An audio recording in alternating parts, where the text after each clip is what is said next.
I'm pleased to welcome you to the first SHAPS Chat, conversation with the superintendent that I will be hosting to showcase the students, faculty, and community members of the Mamaroneck School District and the initiatives and core values that make our district so special. This will be a half-hour interview format featuring current news and happenings aligned with district goals at all levels, from elementary schools up through the middle and high school. Our show this evening focuses on the Capital Infrastructure Improvement Bond that is up for community vote on February 5th. I have with me tonight Sylvia Wallach, our Assistant Superintendent for Business Operations, and Mr. Steve Brugge, our Director of Facilities. Welcome to you both. Thank you. So the first thing I think it's important to understand is, how does the district identify and assess what projects are included on the capital bond?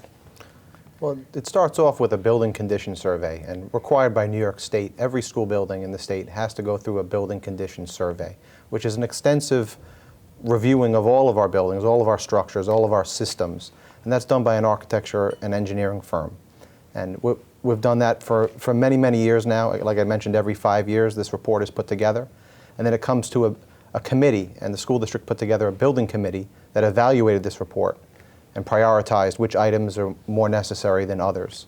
And then when that committee is done putting that prioritization together, they come forward with what the proposed bond scope should be. So what did the building committee decide meets the highest level of health and safety, or just repairs and replacements? It's essentially what's included in our bond. Well, it's a mixture of all that. Predominantly it's building infrastructure, building envelope items, health and safety items, site work items, and accessibility is the major categories that are comprised of this bond. So for the community member who's really not affiliated with the schools, does the bond really affect each school in the system? We have 6 schools, 4 elementary schools, and middle high school. As you look at the project list, what does it touch every school building in our district? Yes, absolutely. It touches all 6 buildings.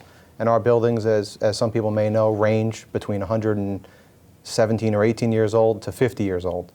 So some of these components that we're about to repair or replace are 50 years plus, so they exceed their life cycle. Right. So you mentioned building envelope and systems. Steve, what is the typical, I would say, life cycle of some of our buildings? I'm thinking as a homeowner, as I contemplate both our electrical systems and plumbing, I think about the major components of a building or a home. What's the life cycle, and how does that play into our thinking around a bond and how we kind of identify what's most important? Well, a boiler you could typically see 25 years is typically the life cycle of a boiler. And the boilers that are in the bond referendum at the high school are at least 25 years old, getting closer to 30. So they still run, but they're at the point now where we need to really think about replacing them before they fail. The building envelope items are comprised of the exterior masonry walls and the exterior roof. Those are some items that are, a roof typically you get about 20 years out of. Any time past that, you're fortunate, but some of the roofs we have here are at least 20 years old and need to get replaced. So it's an interesting challenge in some respects. Sylvia, I know that the bond provides the opportunity to think about the long-term issues of health and safety and operations. How do we take care of our buildings, I would say, on an annual basis? Well, included in each annual budget, there are funds for maintenance and operations. However, the large projects cannot be funded through the general fund budget. It would cause us to far exceed the tax levy cap, and it would just make the budget increases very, very high. The state provides for a process for us to perform capital projects and go out to bond, and the state would then give us building aid over 15 years to somewhat offset the bond payments. If we don't do the work in the capital bond project, we would be doing work based on emergency rather than proactively managing the facilities. I see. Steve, you had started to list the major components of this bond, and one of the first things that comes to mind is health and safety and also compliance.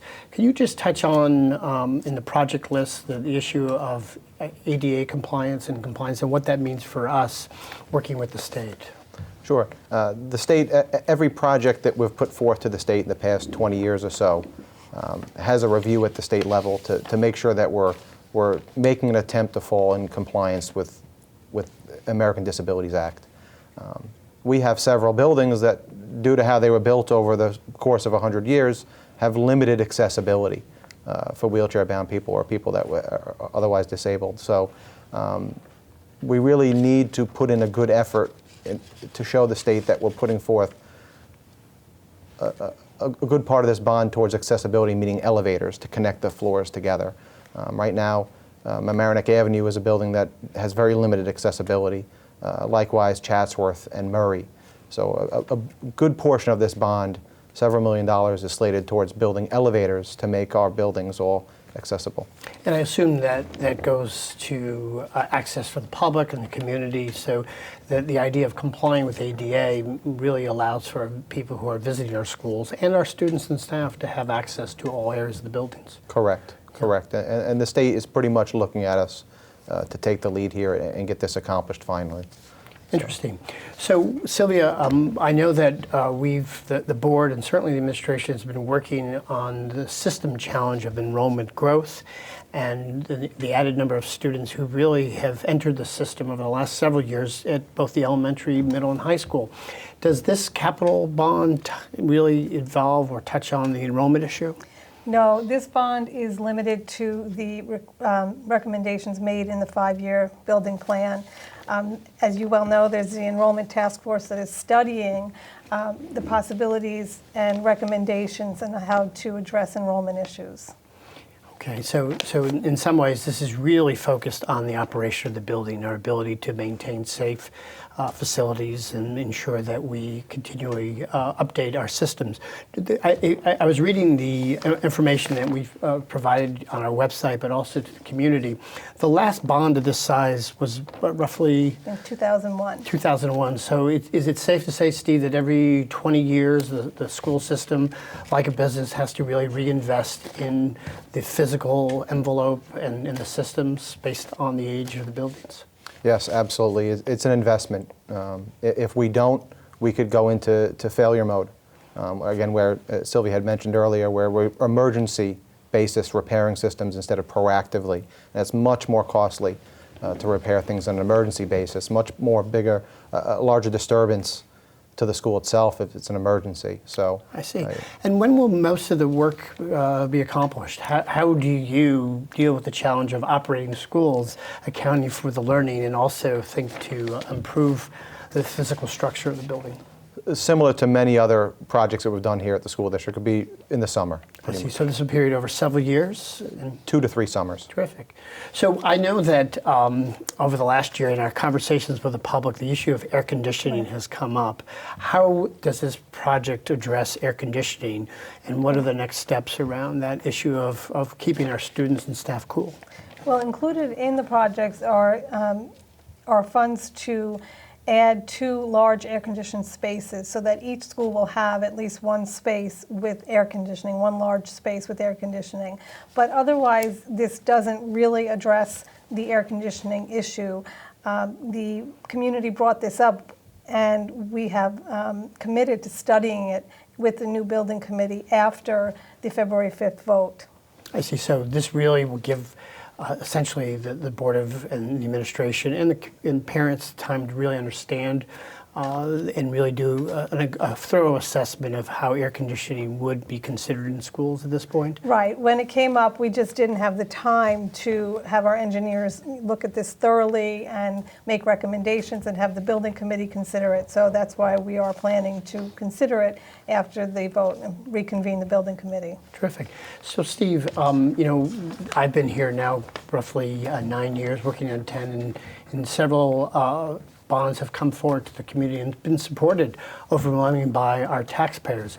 Looking at this particular bond, would you say that we would have to consider other bonds in future years to address our schools? Yes, maybe not to this magnitude, but certainly we have to chip away at some of these bigger system replacements. Again, considering that our buildings are over 100 years old, we have some water piping, we have some elements in these buildings that are still original, that they're starting to show signs of wear, starting to show signs that they need to be replaced. So when if a plumbing system is giving us indication that it's leaking, it's getting ready to fail. So if we don't replace it, we'll wish we had. So it's really taking a proactive stance to address prevailing needs and issues, and really trying to ensure that we address things before they become problematic, which is a sensible approach. Correct. The one that I hope and believe the taxpayers will understand as stewards of our facilities. So why don't we switch gears for a moment and talk about the financing part of this. What is, Sylvia, the tax impact with the proposed bond? Will debt be cycling off as a result of completed payments? And in what ways can we mitigate the impact on our taxpayers? Okay, so the first year of impact on the taxpayers should be 2020/2021 school year.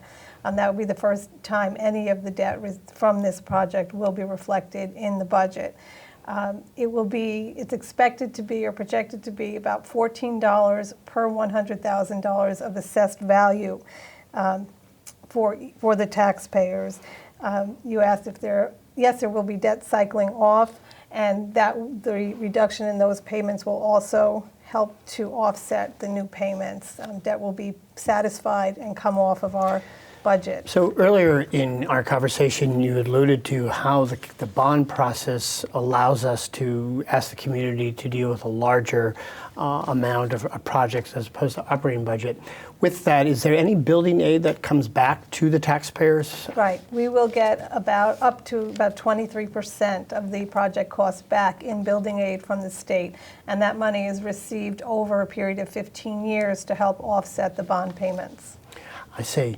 And thinking about the upcoming presentation of the district budget, can you talk about in our overall financial plan in terms of responding to the requests for our operating budget and the tax cap, our thinking about what's coming up for the 1920 school year and requests for taxpayers to support a capital bond and also an operating budget? Right. The impact of this would be 2021, but as far as the budget for 1920, due to the calculation of the tax levy cap, which is different for each school, the tax levy cap for Mamaroneck will be under 1%. And it is our plan to recommend a budget on the same date, on February 5th, under that tax cap. I see. So we have a lot of things ahead of us and important dates that I'll get to in a moment. I think it's important, if I can summarize, that the bond really addresses a number of important elements of our school environments. Health and safety, for example, I know that in this bond we are replacing the high school fire alarm system, which is an end-of-life system. Correct. And other electrical and I would say key components of our infrastructure. It also will deal with our roofs and our mechanicals as well as the building envelope. In a nutshell. So we're getting a lot done in one bond that will really position the district to be in good shape for the really next 5 to 10 years at this point. Is that accurate? Yes, absolutely. Terrific. Yes. So I would just want to remind the community that there are some important dates that are coming up that are associated with the February 5th vote. January 29th is the last day for absentee ballot applications that can be mailed to our individual taxpayers. On January 30th, that will be the registration day at the Mamaroneck High School. And the hours are 7 to 10 a.m. in the superintendent's office and 4 to 8 p.m. in room N101. January 31st at 4 p.m. is the last day to register to vote and to engage in this civic process. And February 4th is the last day to get the absentee ballot if it's picked up in person in the district office. And of course, on February 5th, we have our bond vote. And certainly hope that we have a good turnout for our community members. And we'll consider the importance of this approximately $50 million, $49.9 million bond initiative. I want to mention, and maybe we can, in our closing moments, talk about the donation and the Chatsworth cafeteria, because I know that Chatsworth is a school that has been a part of the district for a very long time, and the cafeteria area is not necessarily conducive to meet the needs of all of our students during lunchtime. So we certainly received a gracious donation, and maybe you can talk about that particular aspect of the project. Sure. The goal right now is to try to expand the cafeteria. It's very confined. There's a larger cafeteria and a smaller cafeteria. So the goal would be to try to reconfigure the main cafeteria to house everybody. So in a sense, Sylvia, we're using this donation to Right. reduce the cost to the taxpayers Correct. as well. That's why when the taxpayers go to vote, they will see that the capital project amount is the 49.7 million, but the financing amount is the 49.2 because the difference is that donation. And Steve, I'm sure on the minds of taxpayers this idea of efficiencies. Can you just touch on, has the district in prior years looked to reduce the costs and savings through efficiencies and any ways of really reducing the costs associated with improvements to our schools, but just also the day-to-day operations? Yes, absolutely. About 8 years ago, we had a large HVAC project at Homix where we had replaced all the boilers and HVAC systems, and the school district saw a significant decrease in the utilities based on that. In your role, you're always looking for ways to Always, reduce costs and always. improve the efficiency of the building. And the technology in new boilers now has the efficiencies for them up much greater than they used to be. So 30 years ago, a boiler was probably 80% efficient. Now, today's standards, they're about 95% efficient. So there's a significant savings in fuel that can be seen. And Sylvia, we're about to, in the coming months, just welcome our student athletes to a new and improved or expanded Memorial Field. That came through private financing? The entire project was funded by a private donor, yes. So it's safe to say that as we think about the investment in taxpayers, that we're always looking for different ways Right. to reduce costs and not certainly think about the challenge of our operating budget and a capital bond, and that should continue for the future. Yes, definitely. Great. Well, thank you. This certainly helped in many ways, just provide some important information to our community. It allows certainly our audience and a way to launch the SHAPS chat format to provide important information. I think it's safe to say that this is an important bond vote for the future of our schools, for certainly the safety of our children and staff, and also in many respects it will support our efforts to provide what I think first-rate public education. So I appreciate your time here. Any final thoughts on the bond? Anything that we didn't cover that you would want our audience to know? We are including a generator at the high school. It's an important item that our high school building does not have. From time to time, the building is used for emergency shelters. And right now, if we were to have a power outage like we've had previous years, it'd be difficult for us to use the high school as a shelter. And I'm happy that you presented that fact, because I do know that while in our last bond we did a lot of work to improve the high school PE areas and locker rooms, that space is used as an emergency shelter and has in the past, as you suggested. And so making sure that the power is on and we can house and provide for community members is critically important now and in the future. So thank you. Well, this is it for our first SHAPS chat, and I thank you for being here. And I think to our viewing audience, I encourage you to visit the district website to really review the detailed information that we've provided about this process. I want to reinforce that, as always, we are mindful of the investment of taxpayers and their commitment to our public schools.